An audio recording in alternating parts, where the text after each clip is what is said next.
Wow,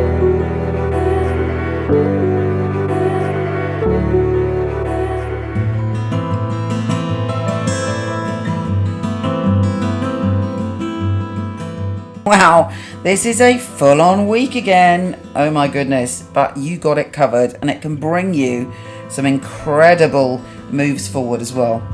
Let's start at the beginning. On the 21st, we have Mercury, your ruler, trine Jupiter, the planet of good fortune. This is fantastic opportunity for you on the 21st to move forward financially, to find something work-wise that shifts things for you, to pay attention to the details to actually make more money and to turn your finance around. The only word of warning or caution is that Jupiter sometimes cuts corners, so just make sure that you really allow Mercury to help you tie up all the loose ends so that you're fully covered in whatever grand plan you have. Now, the rest of this week is really focused on relationships and realigning you to your soul purpose, to what you're meant to be doing love-wise, relationship-wise, and to shift energy and to heal you on a very profound level. Let's start with Mars squaring Pluto on the 22nd. Whatever power struggles, whatever insecurities, whatever kind of things that annoy you or maybe you're angry about at the moment, be very careful on the 22nd, because you could go too over the top in your arguing.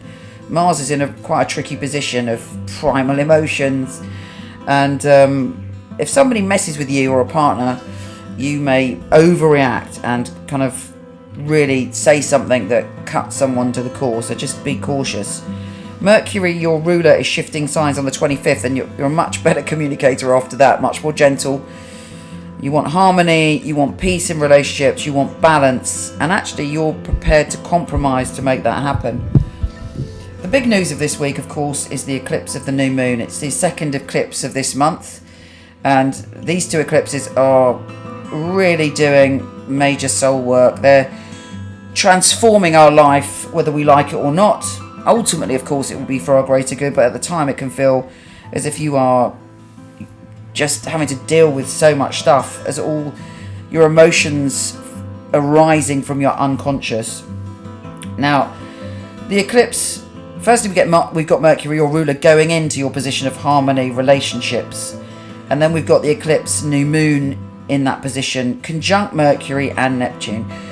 This week, without any question, there is a big healing coming, a big transformation coming, connected to your personal and likely to be love relationships. If you're in a relationship, it's going on to the next cycle. If you're in a relationship that's not working for you, on some level it could be over for you this week.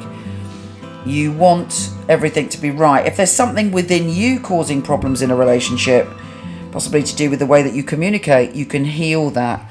If there's something from your childhood that's blocking your love life, you can see it, heal it, and let it go this week. It's very, very intense. But you are feeling like a big primal bear in the forest, so be a little bit cautious. Because the next day after that eclipse, we've got Mars in your power, life, death, rebirth, conjunct Uranus, the unpredictable, in the same place. So it's all about sex, obsession, taboos, power. And because it's in Mars is there, it could be that you, again, be very careful of losing your temper this week, because you could go too far.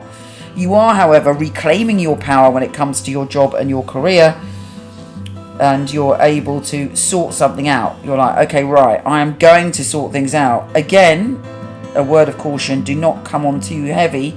Use the wisdom of the 8th house, which is about seeing other people's weakness is a word you could use, but seeing other people's vulnerability and understanding what makes other people tick. Like sometimes if someone's horrible or goes to an extreme, it's because they're vulnerable or fragile, or it's from an old wound. Look at it in that way this week, rather than kind of trying to, and whatever you do, don't poke someone else's wound like that, because that would be naughty. But it's like using your awareness to step into your power. Take care, and I'll speak to you soon. Thanks for listening, and please, if you haven't yet, it'd be great if you could subscribe, share, like, or comment. Take care. See you next week.